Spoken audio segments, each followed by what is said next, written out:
Tutorial pelaporan dugaan kasus zoonosis pada manusia. Bapak Ibu yang akan melaporkan dugaan kasus zoonosis pada manusia, pertama-tama harus masuk dulu pada aplikasi Dedikasi Mantap. Setelah masuk, maka dapat dilihat di bagian atas ada tulisan beranda, kemudian ada tulisan form laporan, kemudian ada tulisan riwayat, dan ada tulisan edukasi. Pilih form laporan kemudian diklik. Sehingga nanti akan muncul terkait formulir pelaporan kasus zoonosis yang di dalamnya ada beberapa pertanyaan atau informasi yang harus diisi sehingga nanti pelaporannya bisa terkirim. Yang pertama, terkait dengan informasi pelapor, kemudian di bawahnya ada jenis kejadian, kemudian di bawahnya lagi adalah waktu dan penyebaran. Pertama-tama diisi terkait dengan informasi pelapor, ya. Misalnya pelapornya adalah Pak Budi Santoso, diisi, kemudian nomor HP-nya misalnya 081 2345 6789. Kemudian kecamatannya diisi atau kapanewonnya diisi. Misalnya Pak Budi ini di Nanggulan, kemudian juga diisi kaluranya, misalnya di Kembang. Kemudian diisi juga terkait posisi pelapor.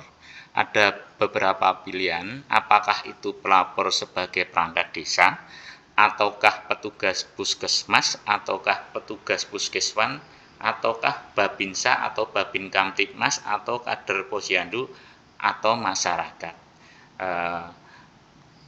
Pak Budi Santoso merupakan anggota Babinsa, maka diklik adalah Babinsa. Kemudian jenis kejadian. Jadi yang ingin dilaporkan oleh Pak Budi Santoso adalah dugaan kasus zoonosis pada manusia sehingga diklik atau dicentang pada manusia. Kemudian muncul pertanyaan terkait detail kasus manusia. Yang pertama adalah pertanyaan terkait nama yang sakit atau penderita. Jadi diisi dari laporan itu siapakah yang sakit yang diduga menderita penyakit zoonosis di manusia. Misalnya Bu Siti. Kemudian dilengkapi juga alamat dari yang sakit atau penderita. Misalnya Kembang, Nanggulan, RT 60, RW 10. Sedapat mungkin ketika mengisi alamat lengkap itu paling tidak ada RT, kemudian ada nama pedukuhannya. Kemudian diisi juga terkait dengan umur, misalnya umurnya Bu Siti misalnya 40 tahun. Kemudian diisi juga dari jenis kelaminnya perempuan. Kemudian jumlah yang sakit. Jadi jumlah yang sakit ini yang dimasukkan terkait dengan jumlah yang sakit yang mengalami dugaan atau yang diduga mengalami penyakit zoonosis. Misalnya di kasus tersebut hanya Bu Siti, maka diisi saja 1 orang. Kemudian waktu dan penyebaran, waktu kejadian. Jadi di sini ada pilihan terkait dengan waktu kejadian adalah hari ini, kemarin sampai 6 hari yang lalu, 1 sampai 2 minggu yang lalu, 3 sampai 4 minggu yang lalu, atau lebih dari sebulan yang lalu. Karena kasus kejadian yang dugaan zoonosis pada manusia yang diterima Pak Budi Santoso itu 3 hari yang lalu, maka bisa diklik di kemarin sampai 6 hari yang lalu. Kemudian skala penyebaran. Skala penyebaran ini ada pilihan terkait dengan skala penyebarannya. Ada 1 sampai 5 keluarga, kemudian ada 1 RT, 1 pedukuhan, 1 kalurahan, 1 kapanewon. Jadi untuk penyebaran kasus ini bisa dilihat dari kasus dugaan pada manusia, apakah hanya di 1 sampai 5 keluarga atau hampir seluruh RT itu ada, atau hampir seluruh pedukuhan itu ada kasus dugaan. Jadi disesuaikan dengan hasil pengamatan yang ada di lapangan.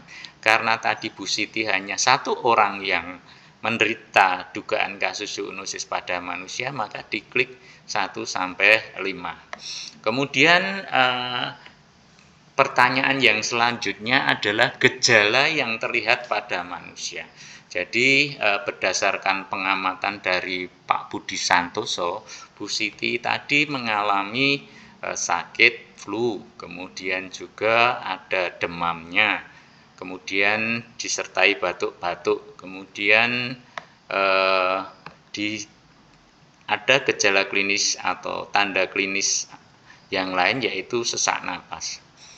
Kemudian apabila ada gejala yang tidak dituliskan pada pilihan gejala klinis, maka bisa ditulis opsional, artinya bisa ditambahkan ataupun tidak. Misalnya ternyata Bu Siti itu ketika sakit itu mengalami gelisah, kemudian sulit untuk tidur.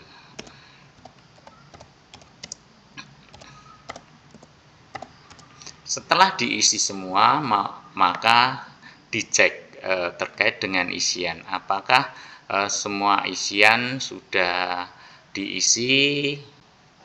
Ketika sudah dikoreksi atau diteliti sudah terisi semua, bisa langsung dilakukan pengiriman dengan mengklik kirim laporan.